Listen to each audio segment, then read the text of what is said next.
don't mind me, I'm just at one of Seoul's most incredible palaces, dressed to impress in some of Korea's coolest clothes. Today I'm going to show you the top 10 things to do and see in Seoul, South Korea. Let's go.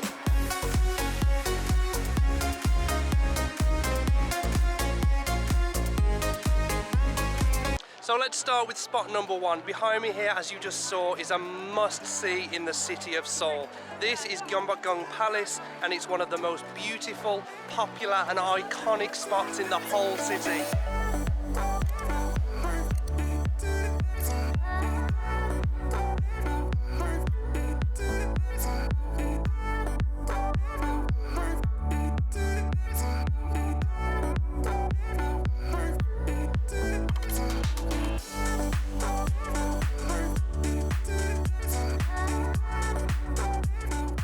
The palace is one of the most important cultural assets in South Korea. It was first built in 1395 and served as the royal residence until the Japanese invasion of 1592. So if you are new to the city, I would highly recommend making this your starting point. It's a great way to learn about the country's history, and it's pretty much right in the center of the city. Now you're probably wondering right now, what on earth am I wearing? This is the traditional Korean hanbok, and it's the country's native clothing.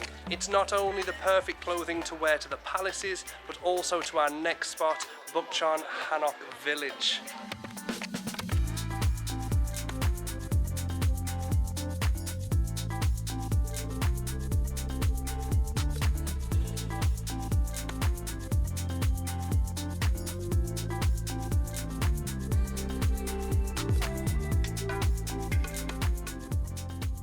A Hanok village is basically a traditional style village which takes you back in time to get a feel for what life was like back then. Down here you're going to find hundreds of wooden buildings, all incredibly beautiful as you can see, and you can also get a wicked souvenir down here too.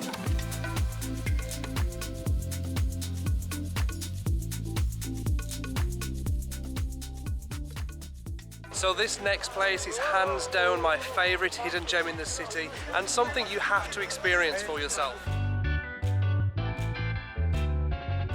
So this next spot I'm going to take you through right now is called Dongmyo, and it has one of the wildest thrift shopping scenes in Korea.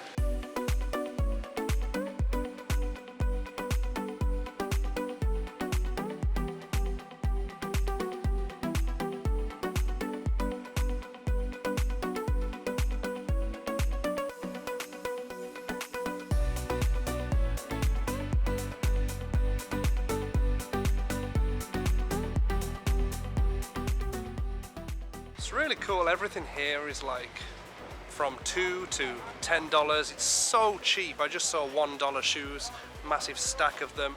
The only thing is that nothing's sorted or organized here, so it's pretty like overstimulating, trying to dodge the crowds, the people in front of you, and also look for items, get the right size. It's a lot, but you could spend a whole day here just trying to find your whatever you want from these thrift stores, thrift stalls. It's a lot of fun. Now if thrift shopping isn't really your thing, you should definitely check out Myeongdong shopping district. This place is a lot more high-end. It's got more kind of designer shops, big outlet stores, and it has got a lot of independent stores too. But do be warned, it is tourist central, and there is so many international tourists down here. It's pretty packed, but you're bound to find something you like down here. It's got something for everyone.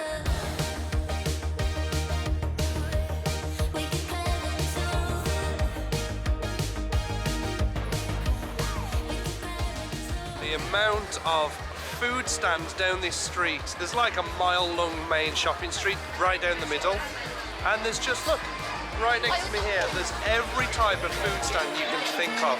It's insane.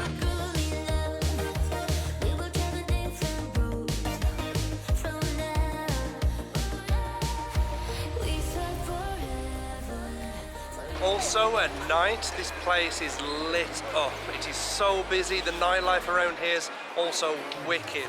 It's kind of an all-rounder. It's great to shop in the day. It's got some great food all around. Everything you need. You come here on the night time. It's got street food.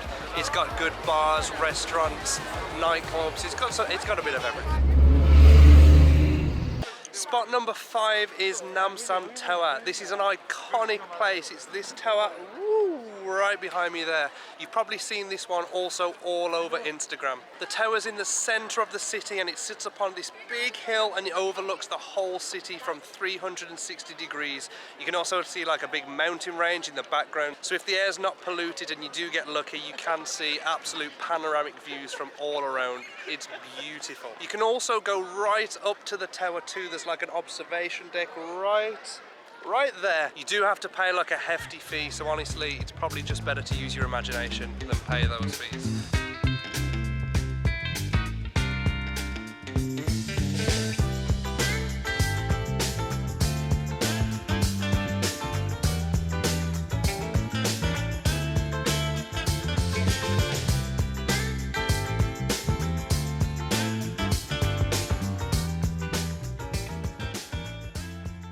And you should definitely try and get up here for sunset too. It's absolutely rammed with people trying to get a good sunset, but I didn't get the best of luck. The skies are a little cloudy, you can't really see much at all. But I've been up here once or twice at sunset, and with the clear skies you get the best view. It's incredible. So if you want some great views and you also want to see some nature too, check this one out. You're gonna love this one.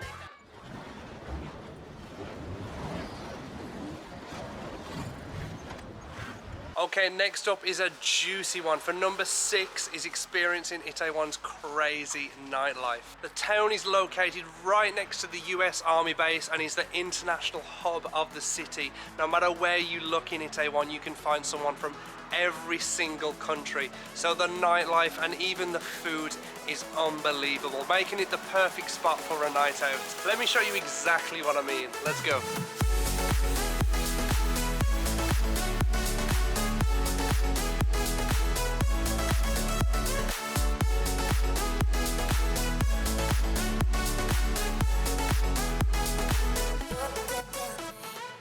Due to the tragedy that happened at the end of 2022, the area is definitely not what it used to be. But as time passes, the area will no doubt begin to regain its popularity. Okay, let's get back to reality just a little bit here. The next spot you have to explore is Hongdae. Hongdae is the entertainment district of Seoul and it's like a little university town. It's got a real lively and youthful atmosphere around here.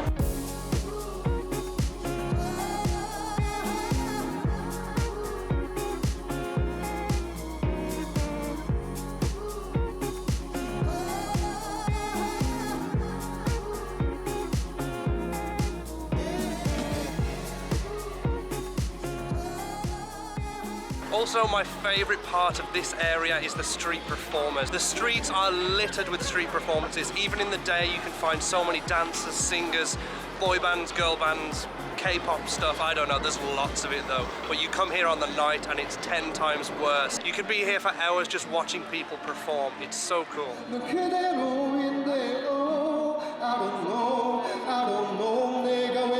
So whether you're looking for a place to eat, drink, dance, shop, be entertained, Hongdae is the place to be.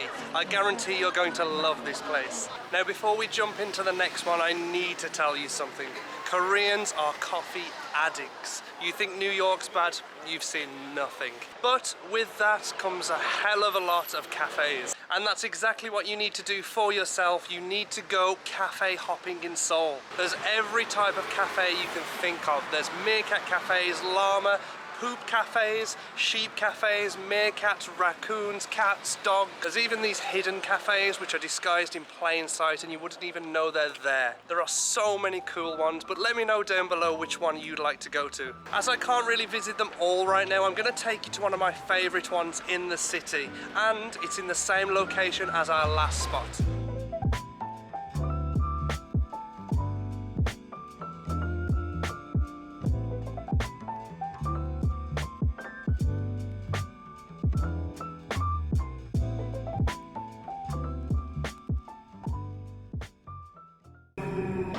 The doors are on your left. For number 9, let me introduce you to the mouth-watering Gwangjang Market. Gwangjang Market is one of the oldest and largest traditional markets in the whole of South Korea, with more than 5,000 shops and plenty of delicious food. It is considered to be one of the city's most popular tourist attractions due to its crazy atmosphere and the ability to get involved in Korean culture. The market has earned a reputation as a must-visit destination.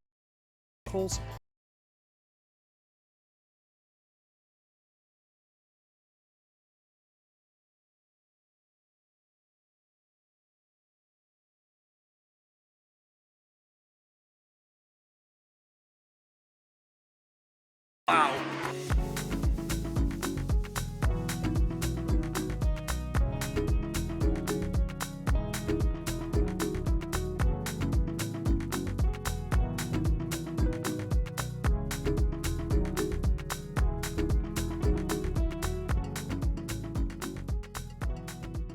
Thank you so much for watching my video on the top 10 things to do in Seoul, South Korea. I hope this has gave you some tips for your upcoming trip to this amazing city. And be sure to check out my other videos from across the world whilst you're at it. Until next time, peace.